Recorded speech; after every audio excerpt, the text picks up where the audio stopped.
kind of natural, so I am going with like as if I was going to paint the tree.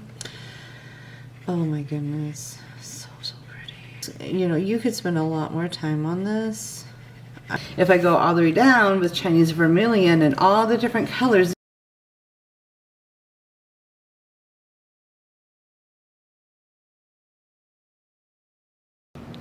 Hello, welcome in to my studio, watercolor friends and artists.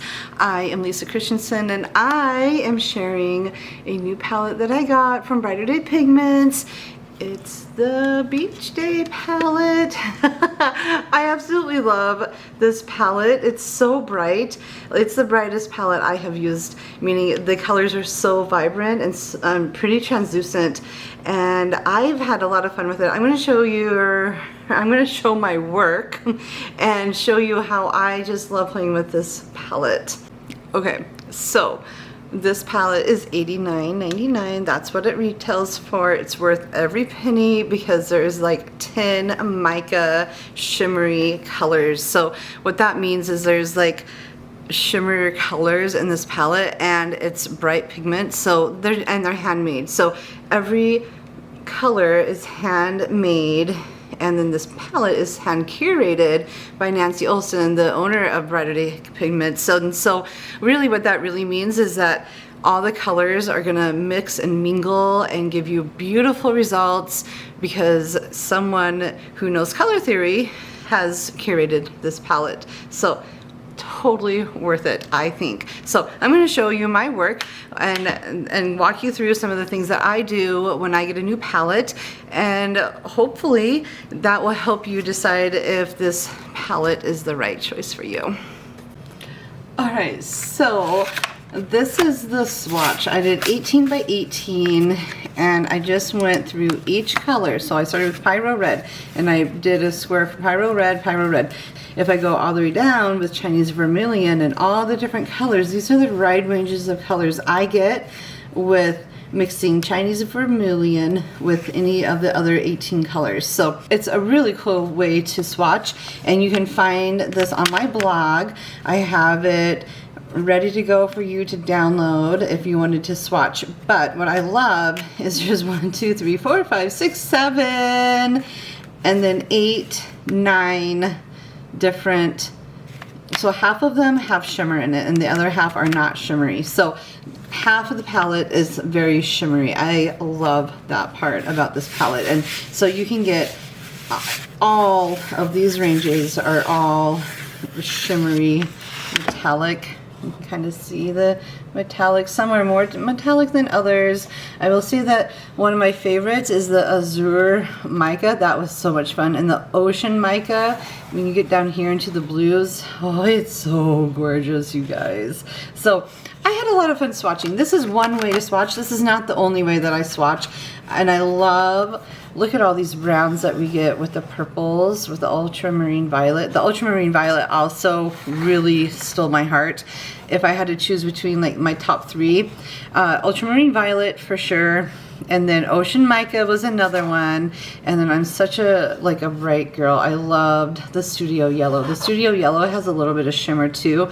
Oh, and then Olive. Olive is actually the color that I go to bed sleeping, like to get me to sleep. I will think about like my favorite colors. It's like the weirdest thing, but I love the olive green. It's like a green gold, but it has like shimmer in it. I don't know if you can tell, but olive has some shimmer in it, and it reminds me of green gold. I don't know if there's hands of yellow in it, like normal green gold, but I absolutely love this olive color. Like between the reds and the blues, you get this beautiful green, or you get this orangey color. So it's not really green. It reminds me of green gold, but those are some of my favorite colors. And here is what Nancy Olson, who is the owner of Brighter Day Pigments, and I saw that she was swatching like little swatches, and she called it the Paul Clement swatch, and I thought, whoa, that's so cool. I do that, but in a totally different way. And so I learned this technique from Courtney over at Creative Bug. But what you do is you just take, I took a 1/2 inch flat brush and I just dipped my brush into my pigments, and then I just played with the colors, and I wanted to see how they mixed and mingle on the page.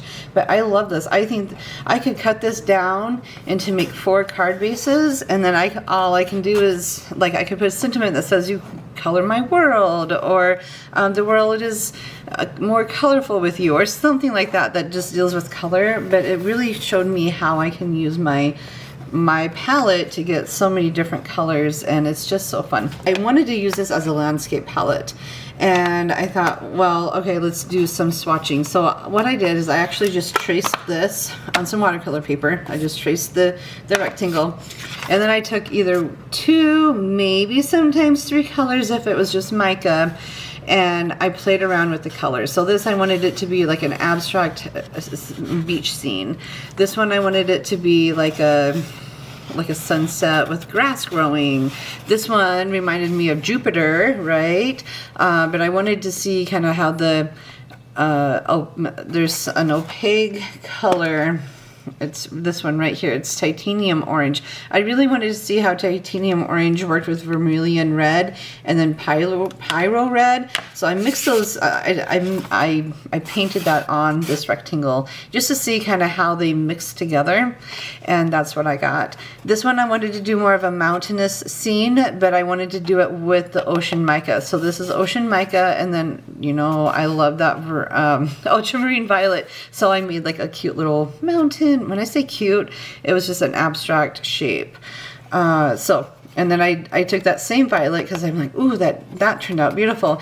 But I wanted to see how it would turn out with like a yellow ochre. I used raw sienna because raw sienna also had a bit of that yellow tint to it. So I did raw sienna because I knew it was a little bit on the warm side. You have to swatch. So here is raw sienna.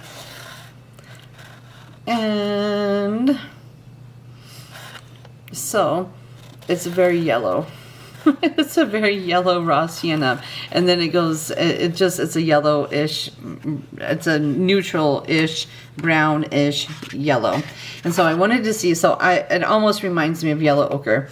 So I wanted to see what yellow ochre, that raw sienna, which it is, a lot of times artists will use raw sienna or yellow ochre interchangeably, and I'm about to that point where I just use it interchangeably. And then I love a good dioxazine violet to go with my raw sienna, and so I wanted to play around and look at that. Some beautiful textures, some beautiful colors that really I didn't have to do too much in the range. So I also wanted to see like how brown can I get with that raw sienna and that purple.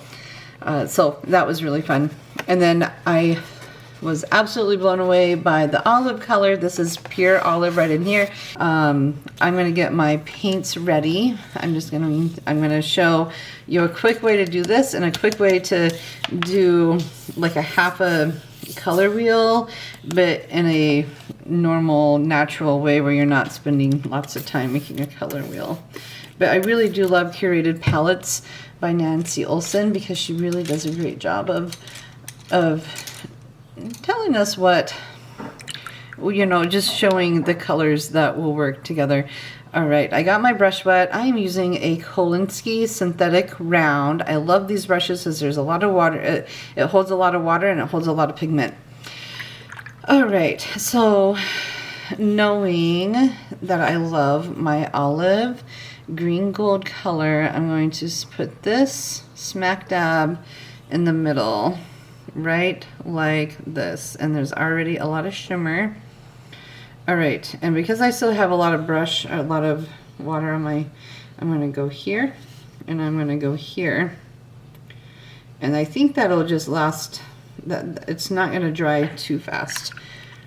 And then I'm going to go with I really want to keep with this translucent gorgeous color, so I'm going to go with Studio Blue.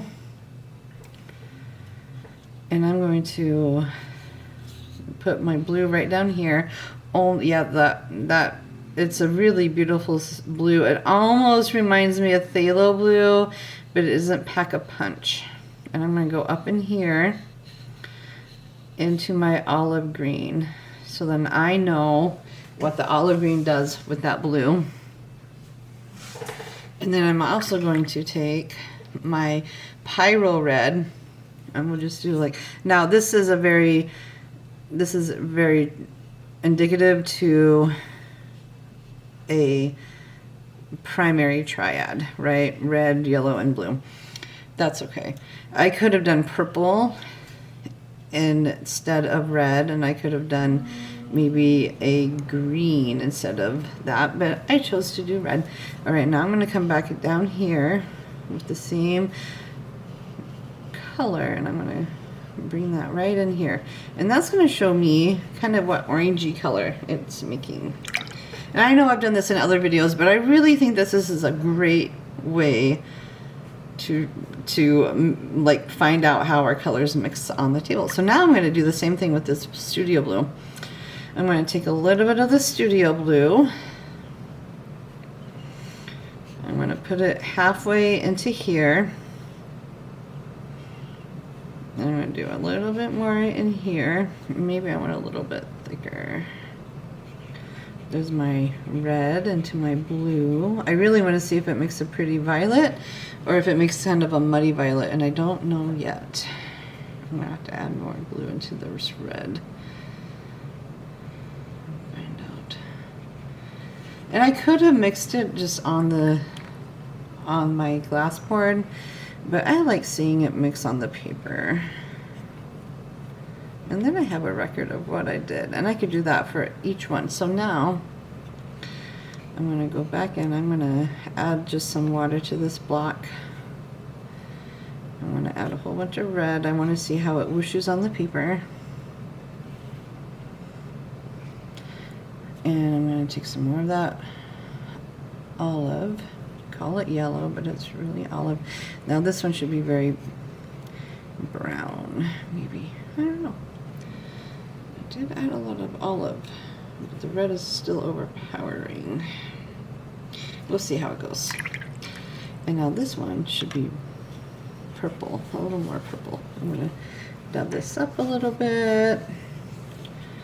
It'll do its thing. It'll be perfect. Yep. I saw that one coming. Alright, so Studio Purple Blue was down here. I'm going to go ahead and make this a bit more bluer. Why not? And then this is going to be very blue right in here. And I'm going to just add some of that red and go right into the blue. And I think the blue and the red are going to make a really pretty purple. That's my hope. Now you could also use a flat brush and that would work out well too. Okay, I'm gonna let that dry, and there's my range of colors for that. I hope that makes sense. So whatever color is in the middle surrounds the block, right? Those four. And then whatever is in the corner goes one way and the other way. So like this one would go across and down, this one would go up and across. All right, so let's try, I call it my Rainbow Bright because it reminds me of a rainbow, but we're going in like a, we're not going in an arch, we're going in like a wheel spoke. So I take my favorite color that I want to try, and I normally like to try, I mean, it could literally be anything, and I think what I want to do is this ultramarine violet. And because I'm kind of crazy, I really like it really thick at the very bottom, like that. And then I'm just going to add some pressure to make it kind of wide. And now I could go with whatever color I want, but I want to keep it with the same colors.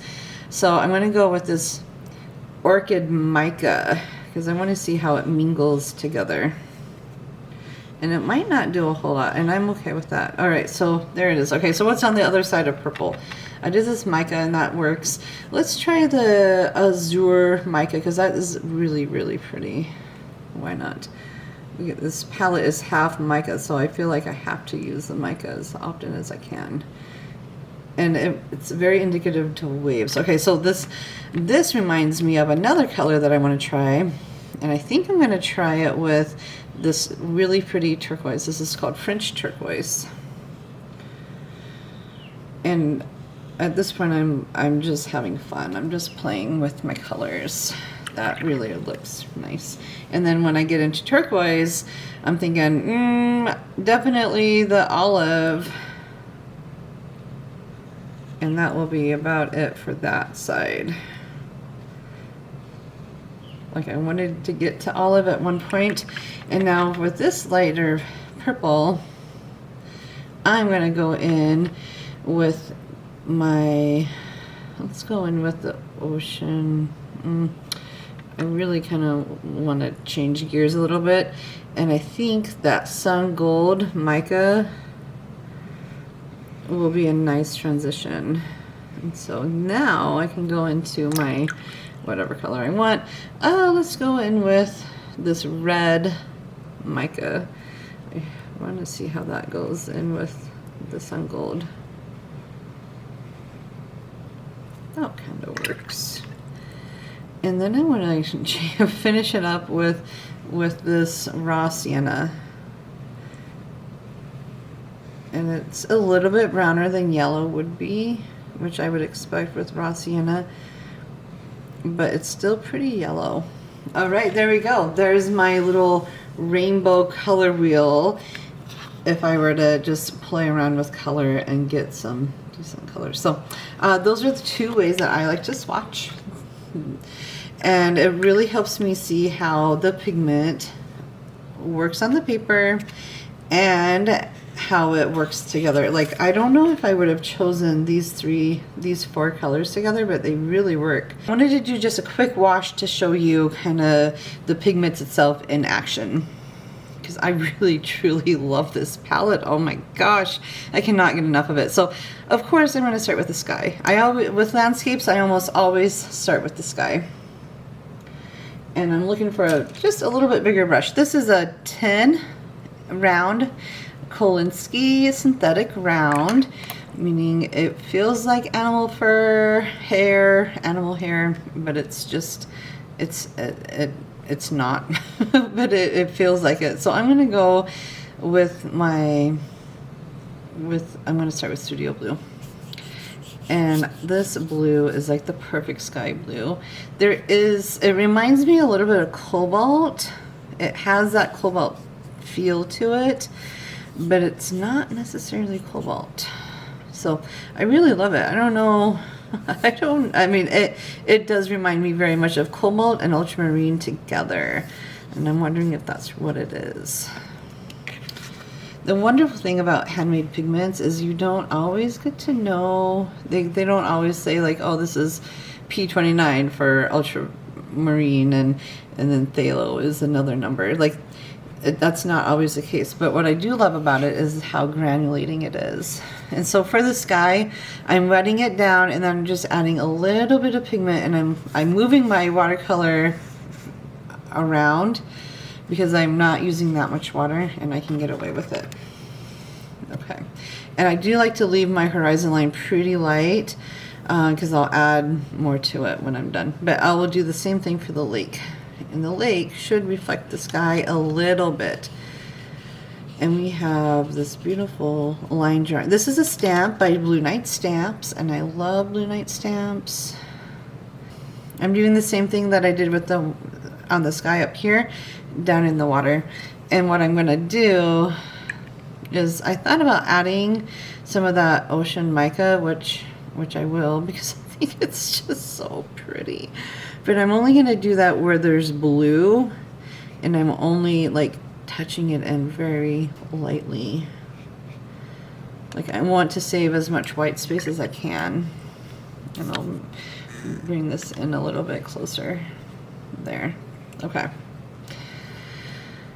And like, so this one looks like it could be a little bit lighter. I'm going to make that a little bit lighter. Okay. That looks pretty. And I'm going to take this sun gold, and I'm actually going to just kind of bring it in right like that, right into here. right into there. This boat is going to be a bit darker, so I'm going to leave that alone. I'm not going to touch that. But the lakes around here are so green. Oh my gosh, they are just gorgeous. And so what I'm going to do is I'm going to just green gold this thing. Because I think green gold is so pretty. That's the color. This is actually called olive, but I am calling it green gold because that's what it reminds me of. And I am so grateful it's in this palette. I have gone through my fair share of tubes of green gold, so this green gold will not last me very long, but I love that there's shimmer to it, which to me is so fun.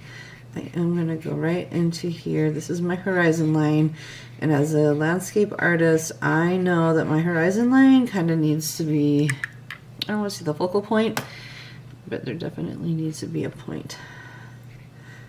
And then when I add the studio blue right into the green gold, look at that. It's just so pretty.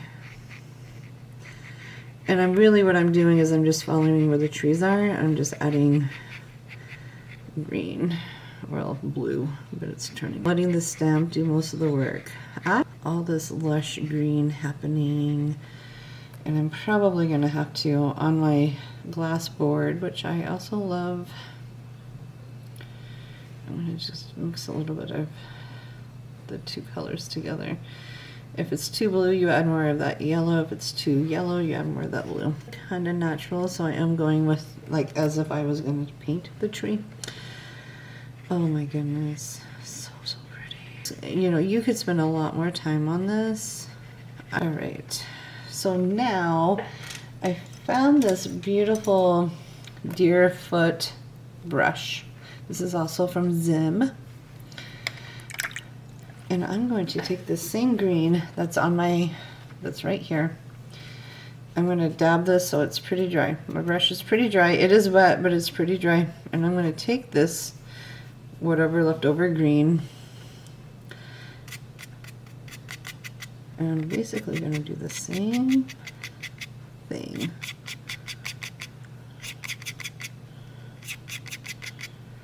And if you can't hear the paper, then you're probably not doing this technique right. But I love making grasses, and normally I have to use a flat brush, and I'm like giving it like a weird, like I'm styling my flat brush, and it was a lot. So when I found this Deerfoot Stippler is what it's called, it really changed how I like to paint. And if it's too wet, you'll know, so you just dab it down on your glass board and it'll work out just fine. Okay, so since I started there, I'm gonna have to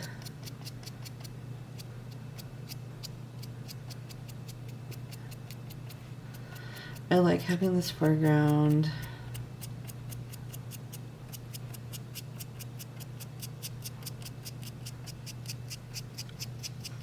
Woo! Oh yeah.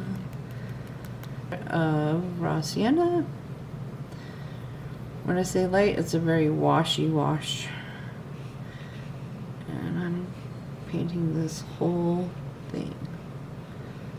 Now what I'm going to do is I'm going to go in and I'm just going to add wherever I think there should be shadow. It's getting a darker bit. There we go. And I'm going to call that done. So that is the Beach Day palette with a beautiful card that I cannot wait to give as a gift for a teacher.